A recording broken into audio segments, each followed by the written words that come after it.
Cleansing oil কি এটা আমরা অনেকেই জানি না আসলে। ক্লিনজিং অয়েল হলো যাদের ফেসে ব্রণের অনেক সমস্যা তাদের জন্য বেস্ট কাজ করে। ক্লিনজিং অয়েল দিয়ে ফেসটাকে ডাবল ক্লিনজিং করলে আস্তে আস্তে পিম্পলের প্রবলেমটা চলে যায়। আর এটার জন্য 2-3 মাসের মতো সময় লাগে। তো ডাবল ক্লিনজিংয়ের জন্য প্রথমে এরকম একটা ক্লিনজার, অয়েল ক্লিনজার নিতে হবে। এটা দিয়ে মুখটাকে ভালো মতো ক্লিন করে নিতে হবে। এরপর যে কোনো একটা নর্মাল ফেস ওয়াশ দিয়ে মুখটাকে ধুয়ে নিতে হবে।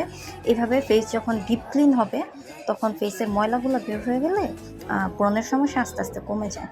আর আমি এই ক্লিনজারটা দেখাইতেছি কারণ এখন অনেক কোরিয়ান ক্লিনজারও আছে, কিন্তু কোরিয়ান ক্লিনজারগুলো আবার অনেকের মুখে স্যুট করে না।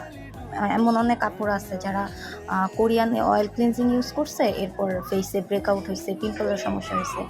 কিন্তু সিম্পলের এটা এমন একটা ক্লিনজার যেটা ইউজ করলে ফেসে কোনোই প্রবলেম হয় না।